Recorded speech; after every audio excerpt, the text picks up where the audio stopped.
السلام علیکم. د سوات نیوز ډاټ پښتون دوستانو، بچو، مشرانو کشرانو، امید لرم ښه به یې. دا د پښتو یو 15 سبقونه ته پیش کوم، ځکه تمام پښتنو له اکثر انګریزي ورځي خو پښتو نه ورځي. ډېره د افسوس خبره ده، پښتو مثاله د مور ده. زه په خپله باندې ریټایر هیډ ماسټر ایس ډي او ډیپټي ډسټرکټ افیسر محکمه تعلیم پاتې شوی یم سرکاري. اوس ریټایر یم. خو تاسو ته پته دی چې کله یو سړی د پښتو او یا د اسلام نوم اخلي نو بیا فیسبوک لاله اکثره سړی دغه کي، ټیک ده، تاسو به نور پوه یې. نو چینل د سره شروع شوی دی، که سبق خوښ او خبره خوښېږي نو مهرباني به وکئ ما ته به کمنټس کې ولیکئ چې زه څه وکړم.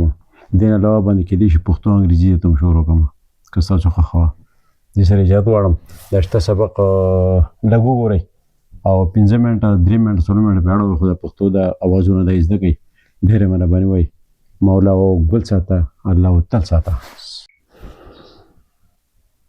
دا دغه یې ده لکه د دې اواز دی ای، لکه سړي، پړي، مړي. دا سړي دي، دا پړي دي، دا مړي دي.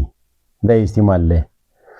د دې یې ته پراته دوه ټکي، خو چې کله دا ټکي ولاړ شي او دغه شي لکه دا یې دغه ولاړ ټکي، نو چې کله دا ولاړ شي د دې اواز جوړ شي د ای په شانتې.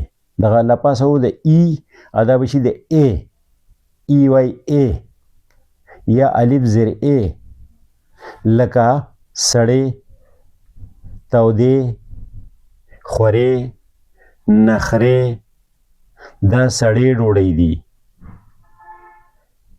دا خورې دي، دا ستا نخرې دي، نخرې.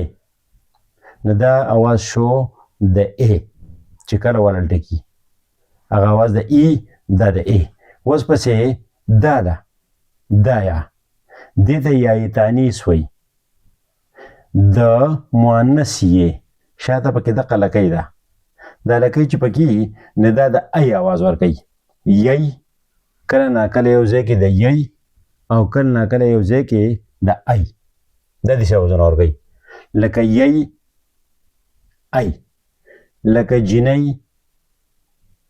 حرامۍ، ابۍ. هغه زما ابۍ ده.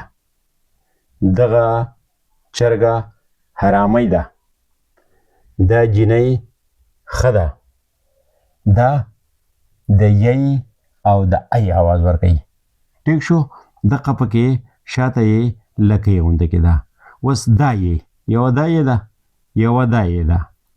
دې ته پخوا به ته مونږ غونډۍ یې وې. دا ټول د غونډۍ یې په شانتې دي خو اوازونه یې بدل دي. لکه دا یې او دا یې، دې ته مونږ پرته یې وې، خو د دې یې او د دې یې اواز یو شانتې دی. د بړګالۍ په سیمینار کې د پښتنو او د پښتو یو غټ سیمینار چې کله شوی نو دې دواړو یو اواز ورکړلی. روز ول هغه مقرر کړي نو دا یو اواز دی. لکه دا یې او دقه یې. دا د ای اواز ورکوي. ای ای ای. لکه سړی، پړی، مړی. هغه سړی مړی دی، ما سره په لاس کې پړی دی. ټیک شو. د ای اواز ورکوي. دا د انګریزي د ای نه دی، لکه ای وای ای. او دا یې د دواړه ورکوي. خو په بعضې علاقو کې دا یې استعمالیږي، مومندو علاقې طرف ته، افغانستان طرف ته، او بعضې د سوات او KPK طرف ته دا یې استعمالیږي د ای دپاره. ټیک شو. خو اواز یې یو دی، یو اواز لري دواړه.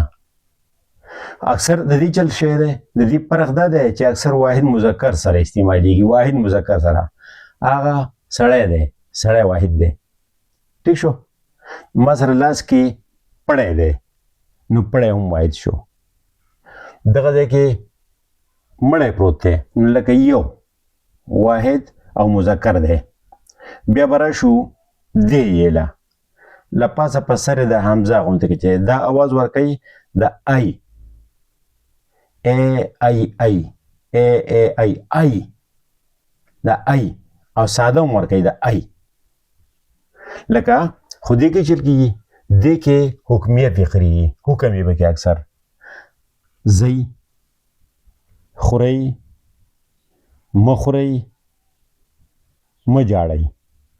لکه حکمیه فقري دي.